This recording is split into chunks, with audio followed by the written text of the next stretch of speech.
আগত ভক্তমণ্ডলী, আমি আয়োজকদেরকে ধন্যবাদ জানাবো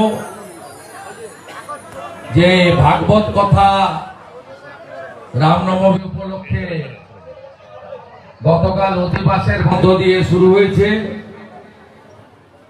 এখানে আমাদের অনেক সতীর্থরা আছেন। আমার ভাতৃপ্রতিম কাউন্সিলর মহোদয়,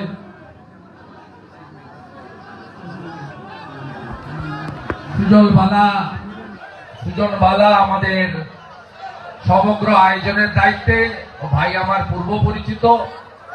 আমার আজকে বেথুয়াতে একটি কর্মসূচি ছিল, আমি এখান থেকে আমাদের ছোট্ট শিশুকন্যা অস্মিতার বাড়িতেও যাব। তাই বীরনগরের এই ধর্মীয় অনুষ্ঠানে রামনবমীর প্রাক্কালে আসতে পেরে অত্যন্ত খুশি। আমাদের যিনি ভাগবত কথা করবেন প্রভু আছেন, তাকে প্রণাম জানাই।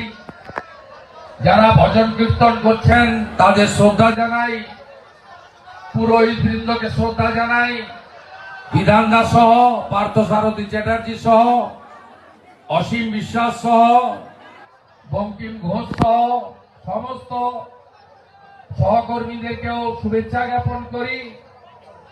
গতকাল এখানে অধিবাস হয়েছে এবং গতকাল দিনটি আমাদের সমগ্র হিন্দু সমাজের কাছে এটি পবিত্র দিন ছিল, হিন্দু নববর্ষ। কালকেই আর্য সমাজের প্রতিষ্ঠা দিবস হয়েছে, ছিল রাজা বিক্রমাদিত্য রাজ্যাভিষেক, মহারাজা রামচন্দ্রের রাজ্যাভিষেক। তাই কালকে দিনে এখানে ভাগবত কথা এবং রামনবমী উপলক্ষে যে 7 দিন ব্যাপী আমাদের এখানে অনুষ্ঠান হবে সনাতনী রীতিনীতি মেনে, তার সূচনা। আমি আপনাদের সকলকে ধন্যবাদ জানিয়ে আমি কার্ডটা আয়োজকদের আমন্ত্রণটা পড়ছিলাম। তারা বলছিলেন যে যেভাবে সনাতন ধর্ম সনাতনীদের উপরে আঘাত এসে পড়ছে, যেভাবে ধর্মাচরণের ক্ষেত্রে আমাদের অধিকার লঙ্ঘিত হচ্ছে, তার জন্য আমরা সমস্ত সনাতনীদের জাতপাত রাজনীতির ঊর্ধ্বে উঠে গেরুয়া পতাকার তলে, আমাদের ধ্বজের তলে, আমাদের ভাগবত গীতাকে মাথায় রেখে, রাধা মাধবকে সাক্ষী রেখে, তুলসী রানীকে প্রতিষ্ঠা করে আমরা ঐক্যবদ্ধ হব। আপনারা জানেন এখান থেকে কিছু দূরে 132 ফুট উঁচু মা দুর্গার মূর্তি তৈরি হওয়া সত্ত্বেও পূজা করার অনুমতি পাওয়া যায়নি। এই ভারতবর্ষকে হিন্দুস্তান বলা হয়। 1947 সালের দ্বিজাতি তত্ত্বে দেশ বিভক্ত হয়েছিল, পাকিস্তান তৈরি হয়েছিল। একটা নির্দিষ্ট ধর্মের লোকেরা সেখানে যাবেন, আর আমরা যারা হিন্দু, হিন্দুস্তানি, ভারতীয়, আমাদের জন্য ছিল ভারতবর্ষ। এবং এই নদিয়া জেলা একটা বড় অংশ। ভারত মুক্তির 15ই আগস্ট হয়নি, 17ই আগস্ট হয়েছিল। ডক্টর শ্যামাপ্রসাদ মুখার্জি কৃষ্ণনগরের মহারাজার প্রচেষ্টায় আমরা এই অতীতগুলো যেন ভুলে না যাই। আধুনিকতার ছোঁয়ায় চাপ আর রাজনীতিতে আমরা ধর্ম ভুলতে প্রায় ভুলে গেছিলাম। তাই ধর্মকে বাঁচিয়ে রাখার দায়িত্ব আমাদের। এখানে আমাদের ধর্মগ্রন্থগুলি আছে, তার মধ্যে গীতা রয়েছে। গীতাতে একটা লাইন আছে, ধর্ম রক্ষতি রক্ষিত। ধর্ম রক্ষা করার দায়িত্বটা সবার। আমরা অনেকেই বাংলাদেশের সঙ্গে সংশ্লিষ্ট। আমরা আমাদের হিন্দু ধর্ম পালন করতে না পেরে ধর্ম পরিবর্তন করার মতো আত্মসমর্পণ না করে আমরা এক কাপড়ে ভারতে চলে এসেছি। আমার মাও বরিশাল থেকে পালিয়ে এসেছে তার পিতৃদেবের হাত ধরে বাঁচার জন্য, ধর্ম রক্ষা করার জন্য। জমি বাড়ি সব ফেলে দিয়ে আপনাদের এখানেও হাজার হাজার আছেন।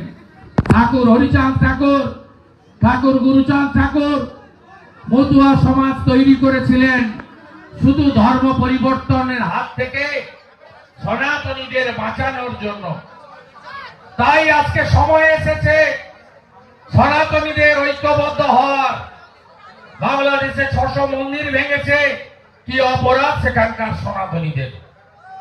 আমরা কেন দুর্গা পূজায় আক্রান্ত হই, কেন লক্ষ্মী পুজোয় আক্রান্ত হই, কেন বেলডাঙ্গায় কার্তিক পুজোয় আমরা আক্রান্ত হই, কেন আমরা সরস্বতী পুজোয় এই জেলার হরিণঘাটার নগর উপড়াতে সরস্বতী পুজো করা যাবে না?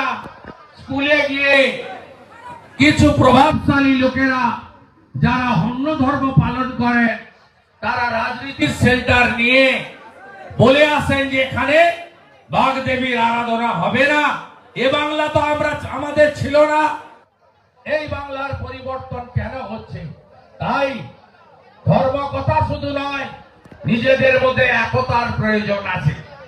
আমরা জাত পাত রাজনীতিতে বিভক্ত, এই সুযোগ অন্যরা নিচ্ছে।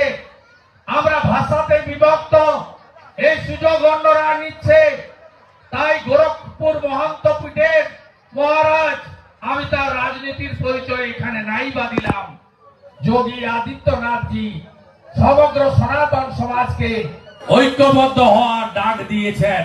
তার ডাকে ভারতবর্ষের বহু রাজ্য সামিল হচ্ছে।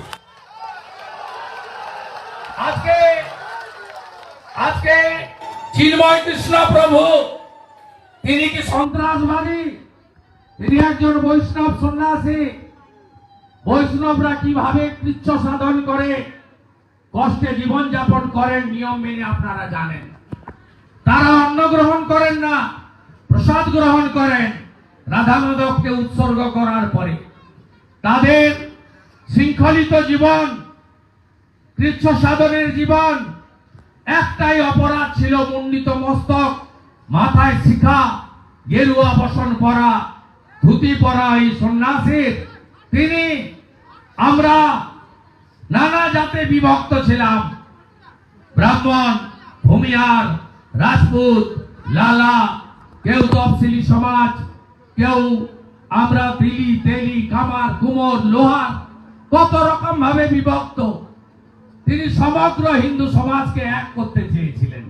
কেউ বৈষ্ণব, কেউ গড়িয়া মঠ, কেউ রামকৃষ্ণ মঠ ও মিশন, কেউ ঠাকুর অনুকূল চন্দ্র, কেউ বাবা লোকনাথ ব্রহ্মচারী, কেউ ইস্কন, কেউ ভারত সেবাশ্রম সংঘ, কেউ আর্য সমাজ। কত ভাগে আমরা বিভক্ত, সবাইকে এক করতে চেয়েছিলেন তিনি। তাকে বিনা কারণে আজকে মাসের পর মাস বাংলাদেশের জেলে কাটাতে হচ্ছে। তিনি অনশন করছেন, তার জীবন সংশয়। আমরা সনাতনীরা তার জন্য প্রার্থনা করব না। আমরা আমাদের গৌরাঙ্গর কাছে, গৌর নিতাইয়ের কাছে, রাধা মাধবের কাছে, তুলসী মাতার কাছে আমরা প্রার্থনা করব না, হে প্রভু আমাদের এই বীর সন্ন্যাসীকে তাড়াতাড়ি সুস্থ অবস্থায় মুক্তি দাও। যদি ভাবেন আমার তো বাড়ি কিছু হয়নি, কাল যাহা মথা বাড়ি, আগামীকাল তাহা তোমার বাড়ি। এ হিন্দু তুমি জাগো। মথা বাড়িতে বেছে বেছে হিন্দু দোকান পুড়িয়েছে, নৌকাতে আগুন লাগিয়েছে পানের বরজে। আপনি যদি না জাগেন কবে জাগবেন?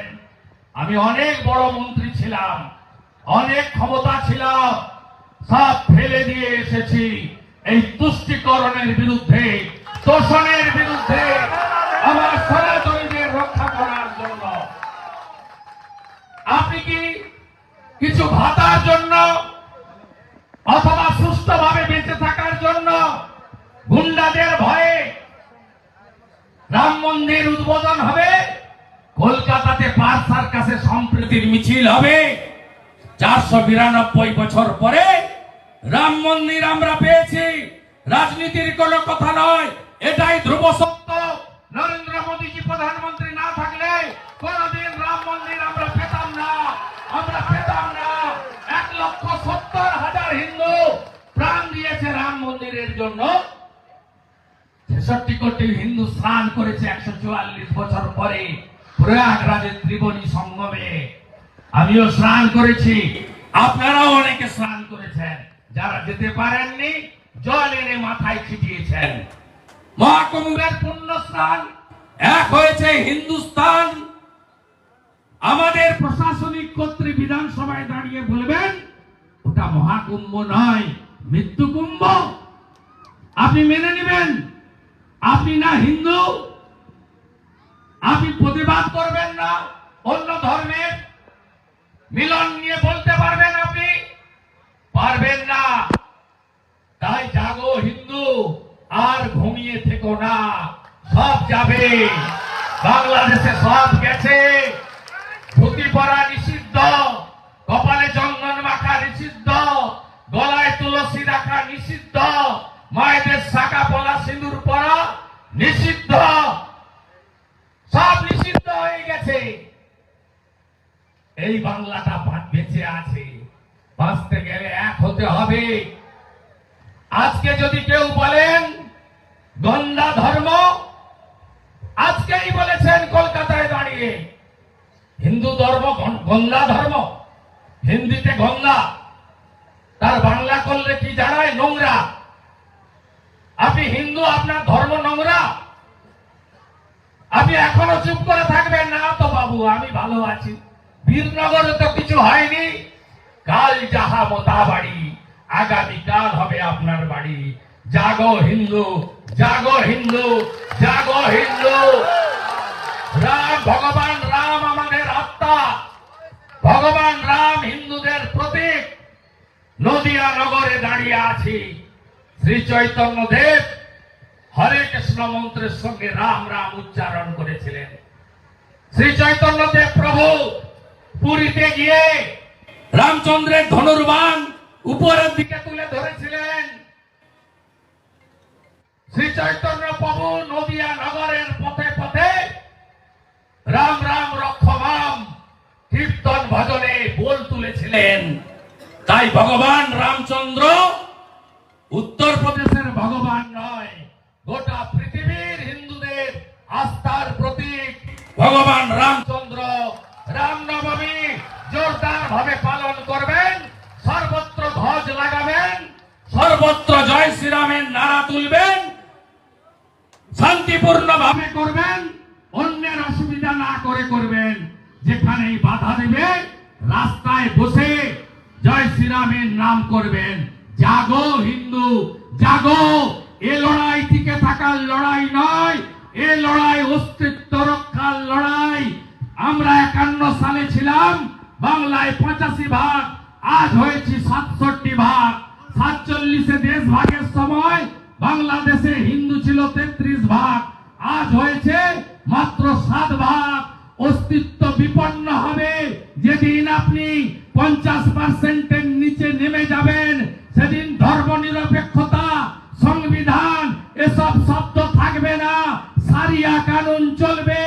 মেয়েদের বাড়ি থেকে বেরোনো বন্ধ হবে। মেয়েদের কাপড়ের তলায় পর্দার নিচে থাকতে হবে। আপনি এইভাবে রাধা মাধবের কীর্তন গান, ভজন সঙ্গীত, রামায়ণ মহাভারতের কথা আলোচনা করতে পারবেন না। জাগো হিন্দু, জাগো হিন্দু, জাগো হিন্দু, জাগো হিন্দু, জাগো হিন্দু। সনাতনের জয় হোক। সবাইকে অনুরোধ করব শঙ্খ বাজানো, দীপদান, একাদশী পূর্ণিমা অমাবস্যা পালন করা, কার্তিক মাস দামোদর মাস পালন করা, ঘরে ঘরে তুলসী স্থাপন, বেদ উপনিষদ, গীতা রামায়ণ মহাভারত পড়ার অভ্যাস ফিরিয়ে আনার সাথে সাথে গুরুকুল চালু করা, গোশালা চালু করা, ভারতীয় সংস্কৃতি সনাতন সংস্কৃতিকে ফিরিয়ে আনতেই হবে। এবং সবাই ভালো থাকবেন। আপনাদের সকলকে প্রণাম জানিয়ে শ্রদ্ধা জানিয়ে, আয়োজকদের কৃতজ্ঞতা জানিয়ে আমার ঠাকুরের প্রতি অর্ঘ্য শ্রীকৃষ্ণ চৈতন্য প্রভু নিত্যানন্দ শ্রী অদ্বৈত গদাধর শিবাসাদি গৌর ভক্ত বৃন্দ। হরে কৃষ্ণ কৃষ্ণ কৃষ্ণ হরে হরে, হরে রাম রাম রাম হরে হরে। গৌর তাই প্রেমানন্দে হরি হরি গৌর তাই প্রেমানন্দে হরি হরি গৌর তাই প্রেমানন্দে হরি হরি সনাতন ধর্ম কি জয় জয় শ্রীরাম, জয় শ্রীরাম, জয় জয় শ্রীরাম। सियावर रामचंद्र की, सियावर रामचंद्र की, सियावर रामचंद्र की। এবারে প্রদীপ জ্বালিয়ে এই মহাবীর অনুষ্ঠানের শুভ উদ্বোধন করবেন মাননীয় সুকান্ত অধিকারী মহাশয় এবং সম্মানীয় বিধায়ক পার্থসারথী চট্টোপাধ্যায় মহাশয়। সঙ্গে সহযোগিতা করবেন মাননীয় বিধায়ক অসীম বিশ্বাস, মাননীয় বিধায়ক বঙ্কিম ঘোষ মহাশয়। সবাইকে অনুরোধ করছি প্রদীপ জ্বালিয়ে অনুষ্ঠানের শুভ সূচনা করবার জন্য।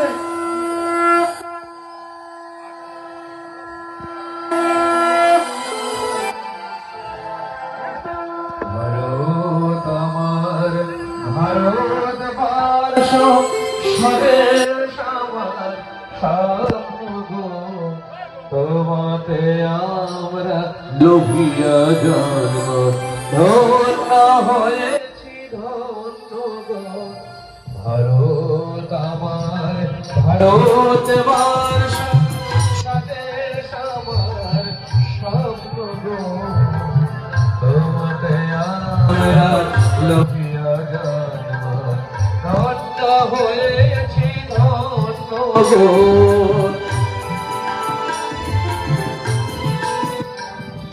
কিরীটধারিণী তুষার সিংহে সবুজে সাজানো তোমার দেশ।